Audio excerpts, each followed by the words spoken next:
ये आसमानी फूल किसके हिस्से में आएगा? Medina Munawwara. हिजरत के दूसरे साल नबी करीम की सबसे प्यारी बेटी जन्नत की सरदार खातून हजरत फातिमा अल ज़हरा रज़ी अल्लाह अन्हा अब जवान हो चुकी थीं।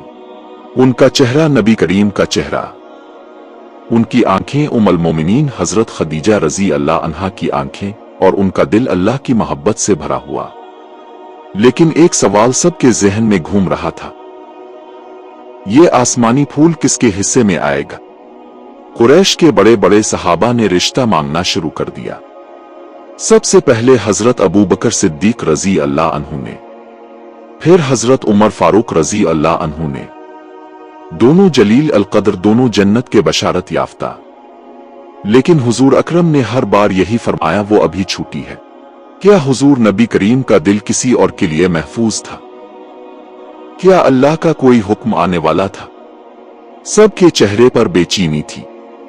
मदीना की गलियों में यह बात मशहूर हो गई कि फातिमा का रिश्ता आसमान से तय हो रहा है। एक दिन हजरत साद बिन मुआज रज़ी अल्लाह अन्हु, जो अंसार के बड़े सरदार और जन्नत के बशारत याफ्ता सहाबी थे, हजरत अली रज़ी अल्लाह अन्हु से मिले। वो समझ गए कि अली का दिल क्या चाहता है। हजरत साद बिन मुआज, ए अली, तुम क्यों नहीं जाते हुजूर अकरम से हजरत फातिमा का रिश्ता मांगते? ये तुम्हारा हक है। तुम हुजूर के चचाजाद भाई हो, बचपन से उनके घर पले बड़े हो। अल्लाह की कसम, शायद हुजूर तुम्हें ये रिश्ता दे दें। हजरत अली, ए साद, मेरे पास तो कुछ भी नहीं है, ना माल ना जहेज ना कोई सामान, मैं कैसा रिश्ता मांगू? हुजूर की बेटी के लिए क्या लाऊं? हजरत साद बिन मुआज मुस्कुराते हुए, ए अली, तुम फिक्र ना करो, तुम हुजूर अकरम के चचाजाद भाई हो, वो तुम्हें जरूर ये रिश्ता दे देंगे। अल्लाह के रसूल तुम्हारे दिल की बात जानते हैं, बस हिम्मत करो और जाकर अर्ज कर दो। हजरत साद बिन मुआज के इन अल्फाज ने हजरत अली रज़ी अल्लाह अन्हु के दिल में एक नई उम्मीद जगा दी। वो शर्म से सर झुकाए दिल में तूफान लिए मस्जिद नबवी की तरफ चल पड़े।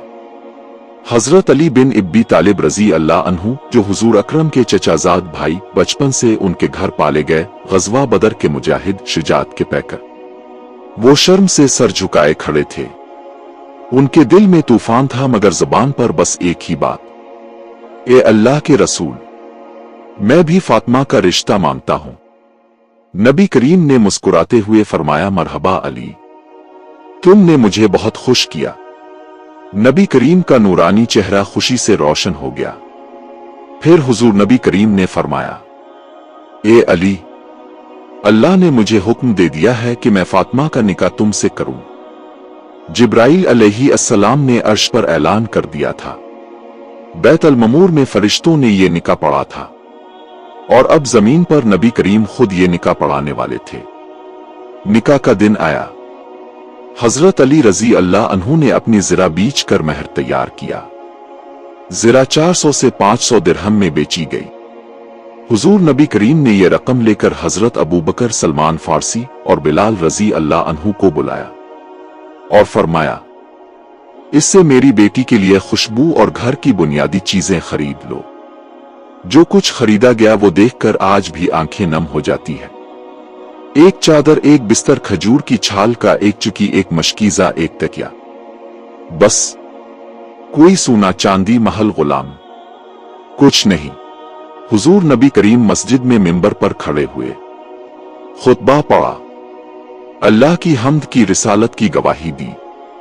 फिर फरमाया, मैं फातिमा को अली के निकाह में दे रहा हूं, 400 दिरहम महर पर। हजरत अली रज़ी अल्लाह अन्हु ने कबूल कहा। हजरत फातिमा रज़ी अल्लाह अन्हा ने भी खामोशी से रजामंदी जाहिर की।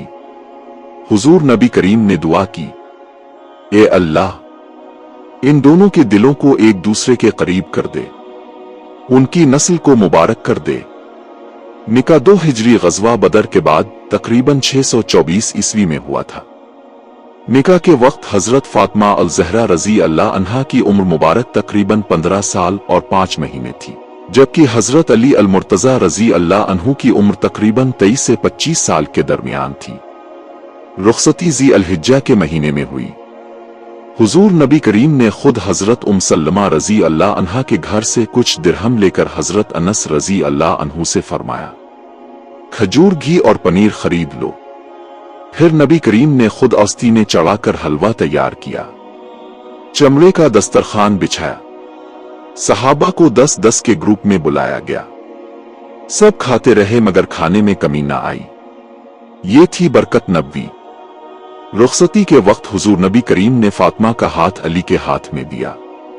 आंसुओं भरी आंखों से फरमाया, ए अली, फातिमा मेरे जिस्म का टुकड़ा है, जो इसे तकलीफ देगा मुझे तकलीफ देगा। फिर अब सलम ने इन दोनों को घर तक पहुंचाया। एक सादा घर मगर जन्नत की खुशबू से महकता हुआ। हजरत फातिमा रसूल अकरम की मुबारक ऊंटनी पर सवार थीं। ये वही ऊंटनी थी जो नबी करीम की जाती सवारी थी। हजरत सलमान फारिस इस ऊंटनी की बाग थामे आगे आगे चल रहे थे और उनकी जुबान पर क़ुरान मजीद की तिलावत जारी थी। मदीना की गलियों में अल्लाह अकबर के नारे गूंज रहे थे। एक तरफ रसूल करीम चल रहे थे, दूसरी तरफ जिन्हें शेर खुदा कहा जाता था, बन्नू हाशिम के जवान हाथों में तलवारें लिए इज्जत व वक़ार के साथ चल रहे थे और उनके पीछे मुहाजिरीन और अंसार के मर्द व औरत थे। सबकी जुबानों पर कुरान की तिलावत थी और फिजा अल्लाह अकबर के नारों से गूंज रही थी। ये मुबारक जुलूस मस्जिद नबवी के गिर्द से गुजरा और फिर दूल्हे के घर की तरफ रवाना हुआ। वो घर हजरत अली का घर था, जो मस्जिद नबवी के बिल्कुल करीब एक सादा सा कमरा था। रसूल अकरम ने खुद हजरत फातिमा को ऊंटनी से उतारा, फिर शफकत से उनका हाथ पकड़ा और हजरत अली के हाथ में दे दिया। घर की दहलीज पर खड़े होकर अपने दुआ फरमाई, ए अल्लाह, इन दोनों को बरकत अता फरमा, उनके दिलों में मोहब्बत पैदा फरमा और उनकी औलाद को मुबारक बना दे। ये रुखसती इतनी सादा थी कि हजरत अली ने अपने घर को खुद तैयार किया था। फर्श पर रेत बिछी थी, एक सादा सी चारपाई थी, खजूर की छाल का तकिया था और एक भेड़ का चमड़ा। कोई शान और शौकत नहीं थी, मगर वहां ईमान था, मोहब्बत थी और अल्लाह की बरकत थी। रसूल अकरम ने फरमाया था, अगर अली ना होते तो फातिमा के लायक कोई शौहर ना मिलता। इस शादी से क्या सीखा हमने? सादगी का सबक। आज लाखों रुपए खर्च होते हैं मगर बरकत नहीं। मोहब्बत का सबक। हजरत अली और हजरत फातिमा के घर में अगर कभी कोई नाराजी होती तो हुजूर नबी इसे फौरन खत्म करवा देते थे। वालिदैन की इताअत का सबक। फातिमा ने बाप की मर्जी पर सब कुछ कबूल किया। महर का सबक। महर औरत का हक है मगर इसे बोझ नहीं बनाना चाहिए। हजरत फातिमा और हजरत अली रजी अल्लाह अन्हु के घर से हसन और हुसैन रजी अल्लाह अन्हु पैदा हुए।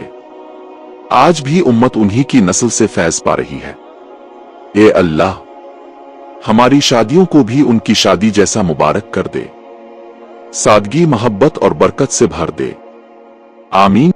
सुभान अल्लाह। ये था वो आसमानी रिश्ता जिसका इंतजार फरिश्तों ने भी किया था। अपनी बीमार माँ के सिरहाने बैठा हुआ था। उसकी छोटी छोटी आंखों में डर साफ दिखाई दे रहा था। वह बार बार अपनी माँ का हाथ पकड़कर कहता, अम्मी, आप ठीक हो जाओ ना, मैं आपको अकेला नहीं छोड़ूंगा। माँ कमजोर आवाज में मुस्कुराने की कोशिश करती, लेकिन उनकी हालत बहुत खराब थी। कई दिनों से वो भूखी रहकर काम कर रही थी, इसलिए उनका शरीर बिल्कुल कमजोर हो चुका था। हसन पूरी रात जागता रहा, कभी अपनी माँ के माथे पर हाथ रखता, कभी उन्हें पानी पिलाता और कभी आसमान की तरफ देखकर दुआ करता, या अल्लाह, मेरी अम्मी को ठीक कर दे, मेरे पास इनके सिवा कोई नहीं है। धीरे धीरे सुबह होने लगी। मस्जिद से फजर की अजान की आवाज़ गूंजने लगी। हसन ने अपनी माँ को देखा, वो बहुत धीरे धीरे सांस ले रही थी। माँ ने अपनी आधी खुली आंखों से हसन को देखा और बहुत मुश्किल से कहा, बेटा, मेरे पास आओ। हसन तुरंत उनके पास बैठ गया और रोते हुए बोला, अम्मी, आप ठीक हो जाओ, मैं बहुत अच्छा बच्चा बनूंगा, मैं आपको कभी परेशान नहीं करूंगा। माँ की आंखों से आंसू निकल आए। उन्होंने कांप